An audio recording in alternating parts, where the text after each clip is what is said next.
नमः शिवाय प्यारे साथियों, स्वागत है आपका फिर से एक बार हमारे चैनल वर्ल्ड ऑफ हैप्पीनेस में। आज एक साधक ने मुझे व्हाट्सएप पे प्रश्न भेजा कि गुरुजी मुझे गड़ा धन निकालने की विद्या जाननी है। मैंने कहा ये विद्या क्यों जाननी है? तो उसने बोला कि कई हमारे गांव में साधु आते हैं, वो बताते हैं कि तुम्हारे गांव में धन गड़ा है और कोई पूजा करनी होगी और उससे जो है ज़मीन में से धन निकलेगा। आप सभी को याद होगा, आज से कुछ साल पहले एक साधु को सपना आया था। तो इंडिया की गवर्नमेंट जो थी उस टाइम पे, उसने पूरी ज़मीन खुदवा दी थी पर कोई भी धन नहीं निकला था। मगर ये आध्यात्मिक जो लोग होते हैं, ये फिर ये बात क्यों करते हैं कि गड़ा धन निकालने का मंत्र, गड़ा धन निकालने की साधना। तो पौराणिक काल में एक महर्षि होते थे। उन्होंने गांव के जो सब आवारा लड़के थे, उन सभी को एक बार इकट्ठा कर दिया। उन सबको कहा कि आओ, मैं तुम्हें जो है ना गड़ा धन निकालने का मंत्र बताता हूँ। तुम जिस भी ज़मीन पर बैठोगे और वहाँ पर बैठ कर के इस मंत्र को तुम्हें 2 साल तक जाप करना है और फिर जो है उसी ज़मीन को तुम्हें खोदना है और उसमें से गड़ा धन निकल आएगा। तो ऐसे ही सभी को मूर्ख बना करके उन्हें दीक्षा दे देते थे गुरु मंत्र की। कौन से गुरु मंत्र की दीक्षा देते थे? श्री विद्या की।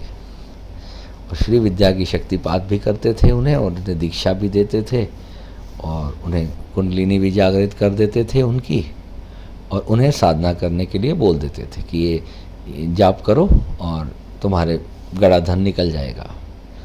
लोग बेचारे गरीब असहाय, उनको पता ही कुछ नहीं होता था, तो वो जप करने लगते थे, बैठ कर के साधना करते थे। तो थोड़े दिन में जैसे ही माँ की कृपा होती थी तो उनके जीवन में कहीं ना कहीं से सारे सुख सुविधाएं आने लगती थी, भोग वैश्वर्य आने लगता था, यानी सारे बिगड़े काम बनने लगते थे, अपने आप सब कुछ अच्छा होने लगता था। तो फिर वो पूछते थे कि ज़मीन खोदते थे तो धन निकलता नहीं था, पर उनका काम, उनकी नौकरी, उनका वो जो भी वो व्यवसाय करते थे, वो दिन दूनी रात चौगनी तरक्की करने लगता था। तो एक दिन गुरु जी से मिले तो उन्होंने गुरु से पूछा कि गुरु जी मेरा तो गड़ा धन नहीं निकला। गुरु ने कहा जिस दिन मैंने तुझे दीक्षा दी थी उस दिन तेरे पास कितना धन था और आज कितना है? तो सबके सब हैरान हो गए, सबके पास कोई जवाब ही नहीं था कि गुरु जी तो कमाल हो गई। यानी कि जब से मैंने दीक्षा प्राप्त की तो मैं तब से ग्रो ही कर रहा हूँ। मैं तब से मैंने बैक घेर देखा ही नहीं ज़िंदगी में, मैंने डाउनवर्ड्स देखा ही नहीं अपनी लाइफ में। सुख दुख बहुत आए गए लगा रहा, मगर मैं उन्नति करता ही रहा। सभी का उत्तर ये था। तो ये होता है एक्चुअल गड़ा धन। जो गुरु होते हैं ना, तो उस ज़माने में इतनी टेक्नोलॉजी नहीं थी, इतना एडवांस ज़माना नहीं था। उस समय पे जो ऋषि मुनियों ने जब कोई बातें कही हैं तो उनके पीछे एक बहुत बड़ा उस समय का लॉजिक था। एक मेरी साधना काल में मुझे एक मित्र मिले थे, उन्होंने मुझे कहा, वो कहते थे विराट भाई, मुझे भाई बोलते थे, कहते विराट भाई मानो चाहे ना मानो, जब से गुरु जी से दीक्षा प्राप्त हुई है, जब भी मैं अपनी साधना करता हूँ ना तो अचानक कहीं कहीं से पैसा आने लगता है, और जब बंद कर देता हूँ तब नुकसान होने शुरू हो जाते हैं।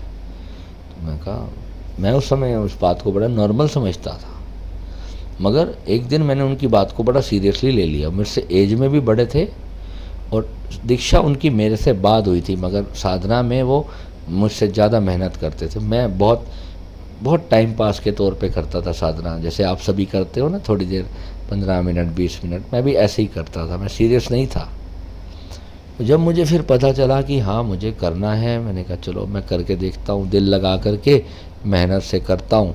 मैंने कुछ दिन किया तो धीरे धीरे मैंने अपनी ज़िंदगी में श्री विद्या के वो चमत्कार देखे जो सच में एक साधक चाहता है कि मैं ऐसा कोई चमत्कार देखूं। उसमें से मैं एक आज आपसे शेयर करूंगा। मेरी जब छोटी बहन का लिए रिश्ता आया तो उस वक्त मेरे पास इतने पैसे ही नहीं थे कि मैं उसकी शादी कर सकूं। और अचानक एक दिन संडे का दिन था, एक दिल्ली से एक कोई आ गया मेरी शॉप पे। संडे को हमारी शॉप बंद होती थी। शॉप बंद होती थी तो वो आया मेरी शॉप पे। मेरी दुकान के बाहर बोर्ड लगा हुआ था, छोटी सी मेरी दुकान होती थी। वहाँ से उसने मेरे बोर्ड से नंबर पढ़ा और उसने मेरे को फ़ोन किया। मैंने कहा सर मुझे ना ये डोरमेट्स चाहिए, आप प्लीज़ अगर सैंपल दे सके तो। मैंने कहा सर आज तो संडे है, आज मार्केट बंद है। बोला सर मैं दिल्ली से आया हूँ और मुझे प्लीज़ अगर आप दे सके तो। मैंने कहा तो आप मुझे कैसे जानते हो, मेरी शॉप के बारे में कैसे जानते हो? कहते मैं यहाँ से निकल रहा था तो बाहर बोर्ड लगा हुआ था कि डोरमेट होलसेलर, तो मैं रुक गया और उसने मुझे फ़ोन कर दिया।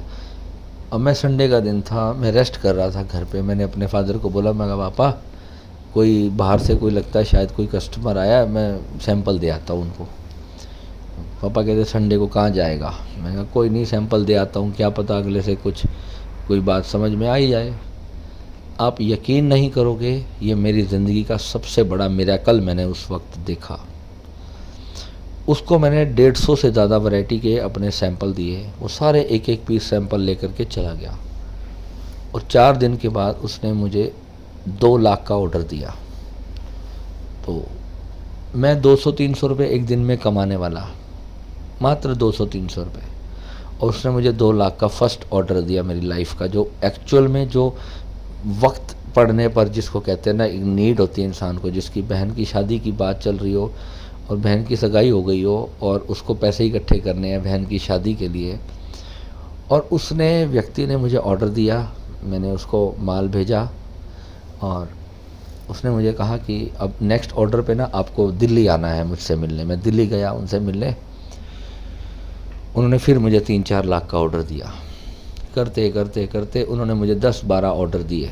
10-12 ऑर्डर में करीबन मैंने उनसे 15 लाख की कमाई की, और 15 ही मेरी बहन की शादी पे लगे। आप कमाल की बात मानोगे।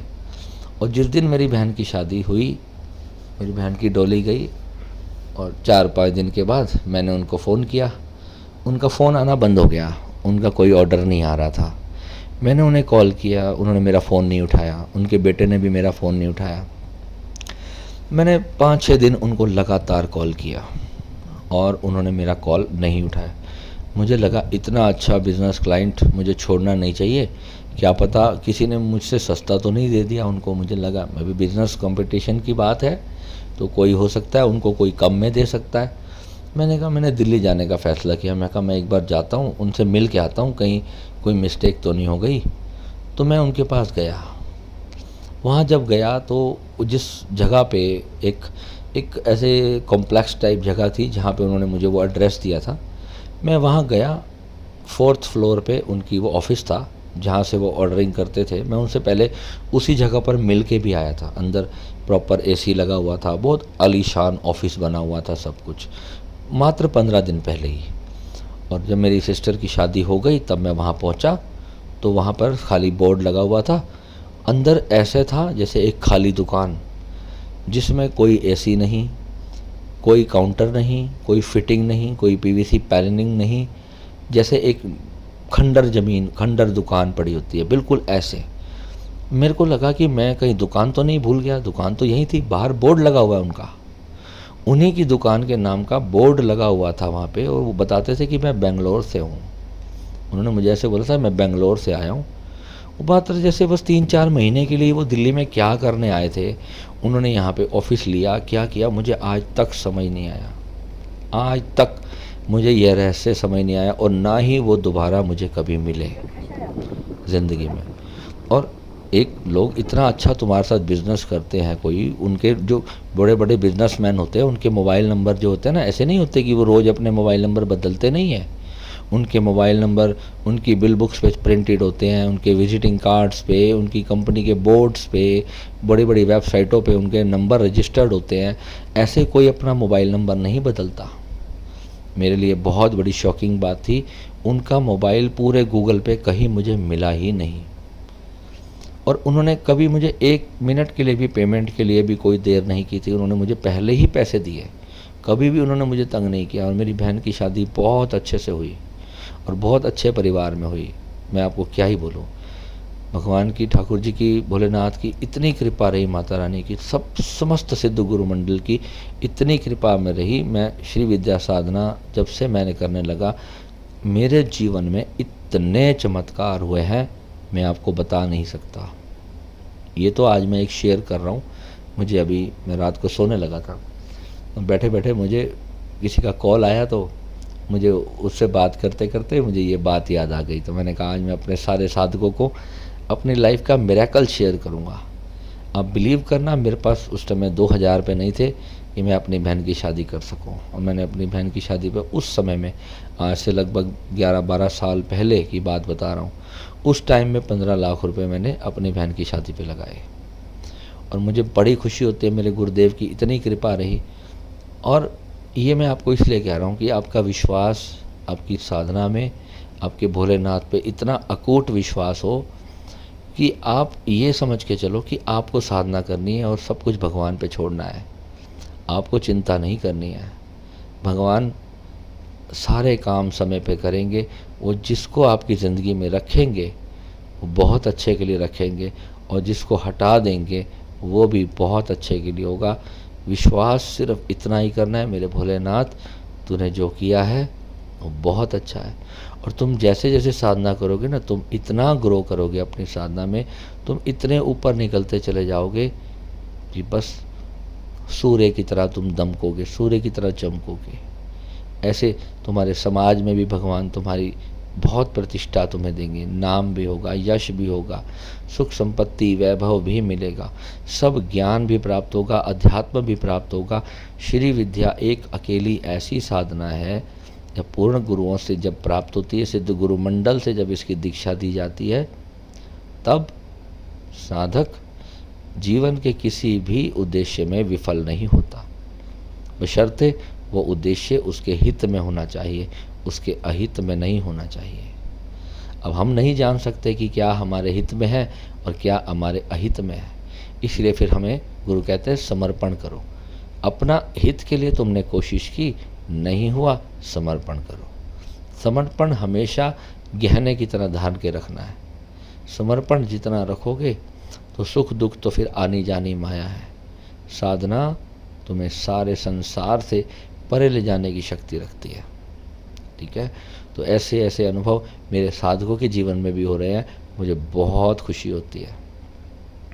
आप सभी से मेरा विशेष अनुरोध है कि आप जो भी सनातन धर्म में जन्मे हैं, आप जरूर जरूर जरूर माँ ललितांबा त्रिपुर सुंदरी की श्री विद्या साधना से आप दीक्षित होकर के अपने जीवन का कल्याण जरूर करें।